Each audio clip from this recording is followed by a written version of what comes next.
रायचरण अपने मालिक के पास नौकर का काम करता था। उसका काम मलिक के बच्चे को खिलाना था। रायचरण जब 12 वर्ष का था तब से वो ये काम कर रहा था। अब बहुत समय बीत चुका था। नन्हा बच्चा रायचरण की गोद से निकलकर स्कूल में गया, कॉलेज में दाखिल हुआ और फिर एक सरकारी नौकरी पर लग गया। किंतु रायचरण अब भी बच्चा ही खेलाता था।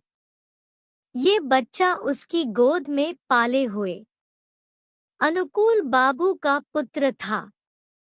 बच्चा घुटनों के बल चलकर बाहर निकल जाता। जब रायचरण दौड़कर उसे पकड़ता तो वह रोने लगता, अपने छोटे छोटे हाथों से रायचरण को मारता। रायचरण हंस कर कहता, हमारा भैया भी बड़ा होकर जज साहब बनेगा। जब वह रायचरण को चना कहकर पुकारता तो उसका हृदय बहुत ही खुश होता।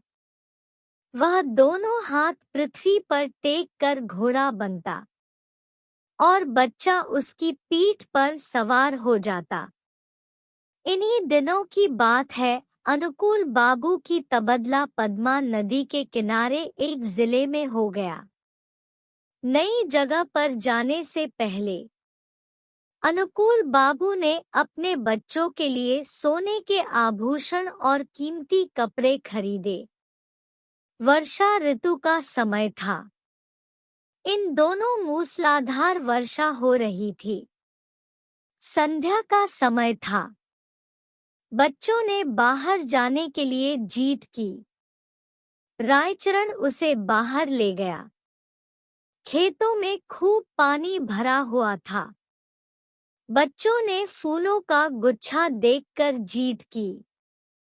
रायचरण ने उसे बहलाना चाहा, किंतु वह न माना।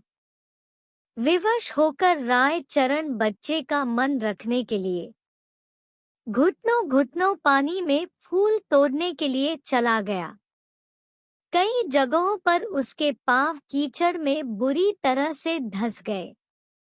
बच्चा कुछ देर तक चुपचाप खड़ा हुआ, ये सब देखता रहा। फिर बच्चों का ध्यान लहराती हुई नदी की ओर गया। वह चुपके से नदी के पास पहुंच गया और नदी के तट पर उसकी लहरों से खेलने लगा। नदी के शोर से ऐसा मालूम होता था कि नदी की जलप्रियां सुंदर बच्चे को अपने साथ खेलने के लिए बुला रही है। इधर रायचरण फूल लेकर वापस आया तो देखा बच्चा वहां पर नहीं था। उसने इधर-उधर देखा।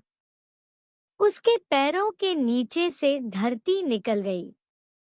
पागलों की तरह वह चारों ओर देखता रहा।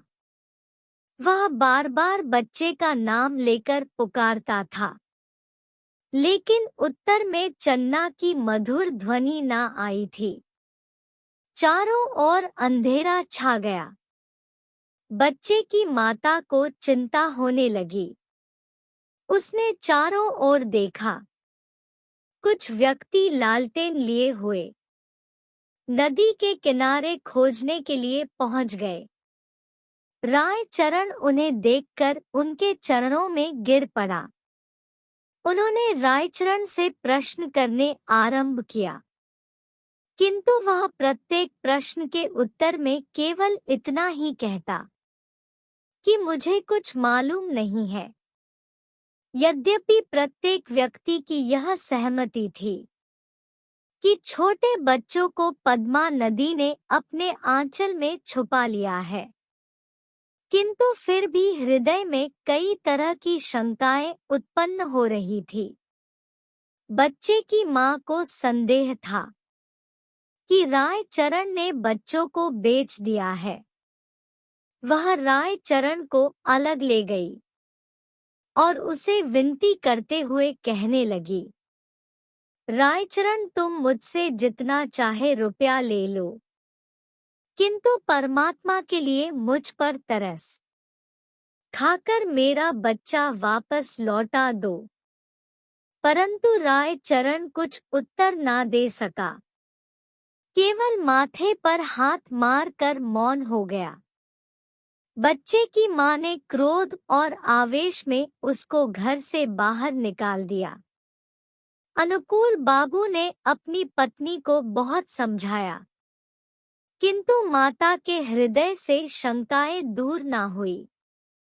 वह बराबर कहती रही कि मेरा बच्चा सोने के आभूषण पहना हुआ था, अवश्य ही रायचरण ने उसे कहीं बेच दिया है।